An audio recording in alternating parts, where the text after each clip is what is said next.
Good morning, everyone. My name is Jimel. Good morning, Miss Kunato.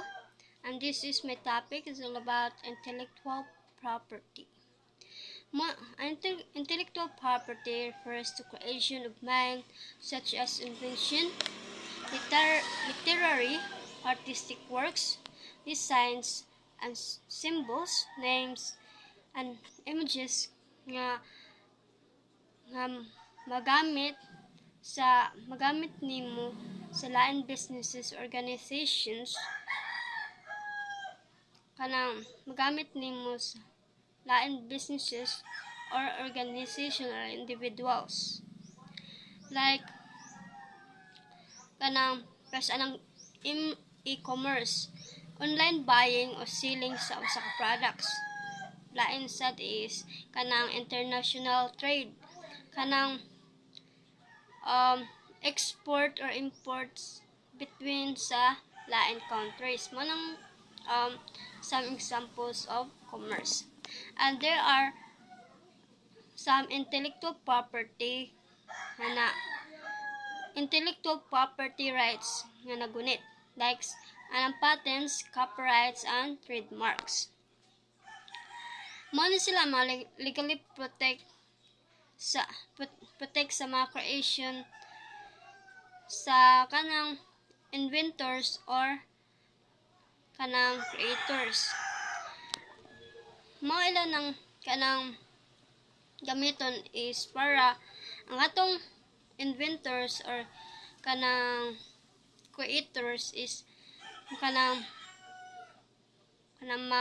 ma-recognize sila, and then ang some inventors or creators is magamit sad nila na para mabaligyan nilang ilang inventions or creations. And para sad niya ang ilang goal is to foster innovation by striking balance between creators interest o public interest. And there are the four intellectual property rights, which is the patents, trademark, trade secret, and the last one is copyright. Patents is a grant property rights on inventions, allowing the patent holder to exclude others from making, selling, or using the inventions. Muna sila ang kanang patents is muna siyang right kanang balaod nga ang katong tag-iya sa product is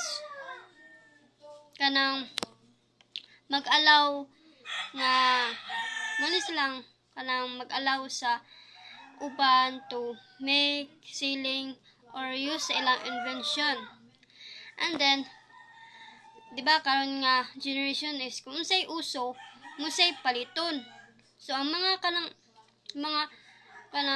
sellers is magngita sila paagi ba para makabaligya sila, and then makahalin sila dako. And then kay magamit sa na sila para ang product is mahimo siyang competitive sa lain product ba niya, makabuhat siya advantage in the marketplace. Anya ang patent holder gyud ang makahatag og permission or makahatag og lisensya sa lain parties nga makagamit sa ilang inventions. And then ang lain sad owner sa products is ila sa naibaligyang ilang inventions or ilang creations kay para magamit ba sila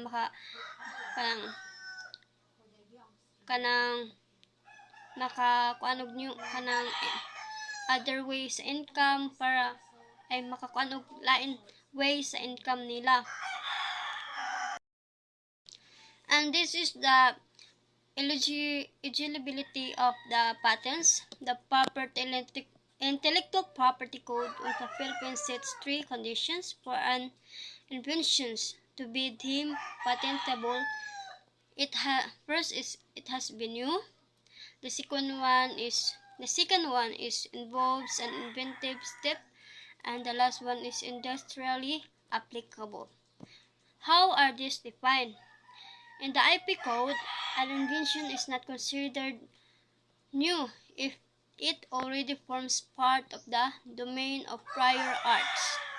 Prior arts explained to the Intellectual Property Code of the Philippines, Chapter 2, Section 24 to 24.2.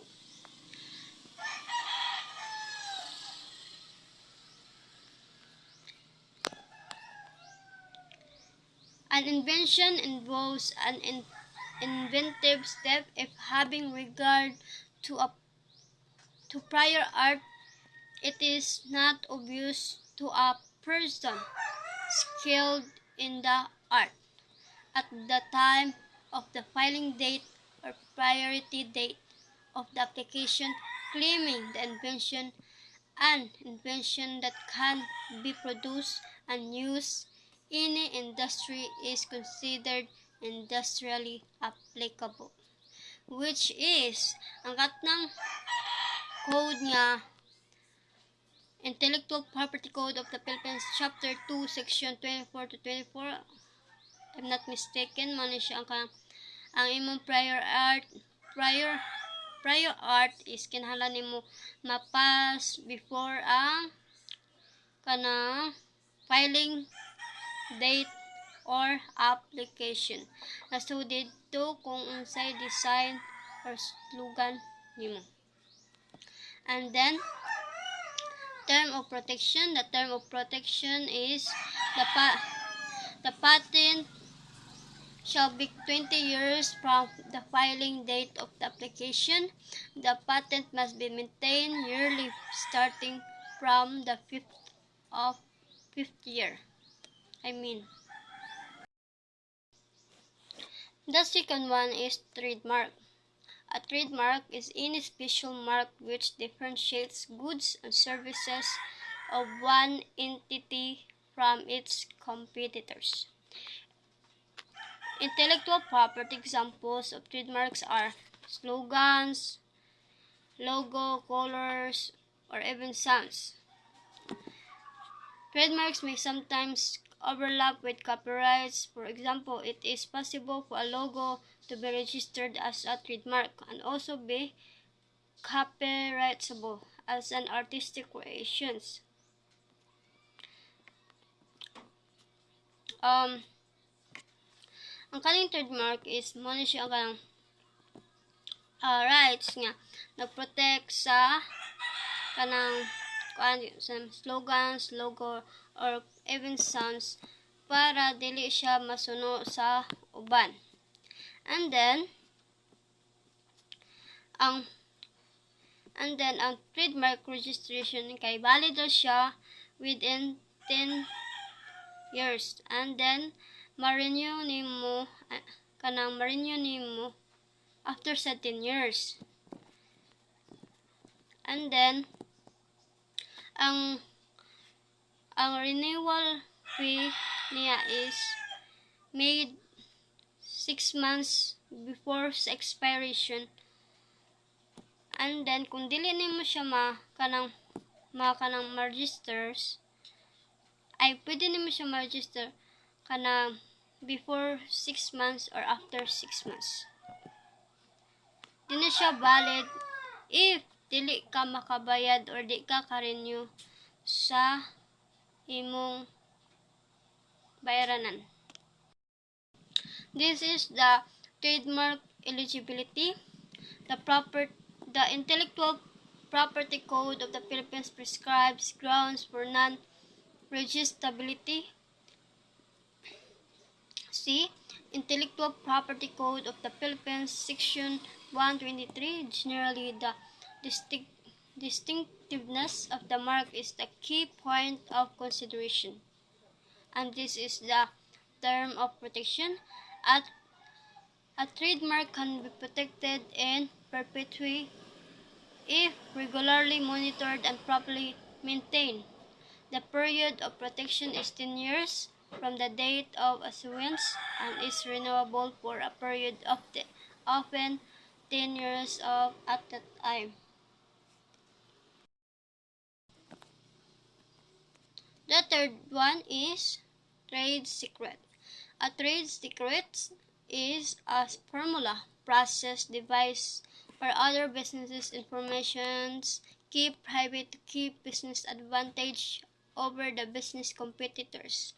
Muna siya ang trade secrets, usa ni siya kanang rights nga nagprotect sa usa ka business nga ang ilang product, formula or devices or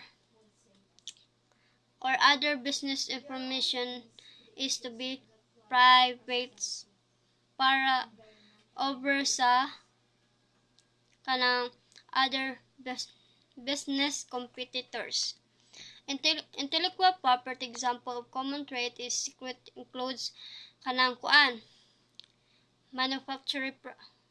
manufacturing processes, clientless ingredients sa kanang product, sales method, launch strategies, and the last one is business plans sa usa ka kumpanya organizations. This is the trade secret eligibility. Trade secret is information that has either actual or potential independent economic value by virtue of not being generally known, has value to others who cannot legitimately obtain the information, and is subject to reasonable effort to maintain its secrecy. All three elements are required. If any element ceases to exist, then the trade secret also ceases to exist. Otherwise, there is no limit on the amount of time a trade secret is protected, and this is the term of protection. Trade secret protection is a complement to patent protection. Patents require invent or to provide a detailed and enabling disclosure about inventions exchange for the right to exclude others from practicing the invention for a limited period of time. Patents expire, and when that happens, the information contained within is no longer protected. However, unlike trade secrets, patents may protect against independent discovery. Patents protection also eliminates the need to maintain secrecy. One is copyright. Copyright protects intellectual property of a creative or artistic nature. Copyright often lasts 50 to 70 years after the creator's death. In some countries, copyright must be registered to become effective. In the United States, copyright is established as soon as a work is created. In the case of software or a digital drawing, even as so as it is saved to the hard copy. Di na siya na ako may elaborate because di lang na ako elaborate because natakot naman siya sa in presenters, and this is understandable. This is the copyright eligibility. Works covered by copyright that can be deposited with IPOPHL or Intellectual Property of the Philippines are but are not limited to novels, poems, plays, references, works, newspapers, advertisement, computers, programs, and many more.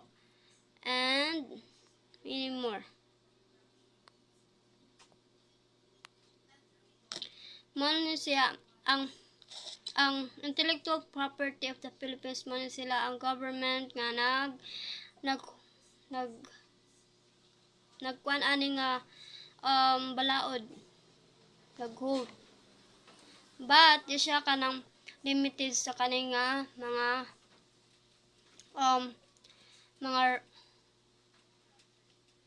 kanang kwan plus ay novels, poems, di sila limited kay makapy raman siya. And this is the term of protection. The term of protection of copyright in literary and artistic works and in derivative works is generally the lifetime of the author plus 50 years. And this is the different rules may apply. However, in first, works of joint ownership, kung partner mo sa kanang author. And then, the second one is works of anonymous or pseudonymous, which is wala nagpaila ang author. Ang gibutang is anonymous. Pwede siya makopy. And then, kaning photographic works. Pwede siya kanang copy. Works of applied art. And the last one is audiovisual works. There are most common violations of intellectual property, which is infringement. Infringement is this is where intellectual property is used or appropriated without the owner's permission by others. It can be breach of civil law or criminal law, which depends on the type of intellectual property involved, the jurisdictions, and the nature of action. Nila ko Everett, kanang understandable naman siya nga. Infringement is muna siya ang kanang violation nga gigamit nimo ang product or invention sa laing tao nga wala ka nananghid. And the first one is ang katong patent infringement, which is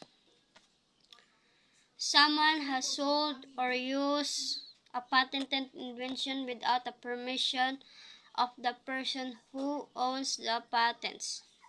And the second one is trademark infringement, which is occurs when someone uses a trademark that is confusingly similar to someone else's registered mark. And the third one is trade secret, the unauthorized acquisition, disclosure, or use of confidential business information that provides a competitive edge. And the last one is copyright infringement, which is when someone else displays, produces, or distributes your work without your approval. This type of intellectual property theft can be also occur if someone has produced a work that is derivative of your copyright work or holds an unapproved performance of your work. Copyright infringement involving copying or stealing music or movies is commonly called piracy kanang sa sinihan. Bago pa gani ni gawas sa kanang sinihan, ibong nata makakanang ko na ma-search nyo sa line up. Hindi na ako ikaw ng line up.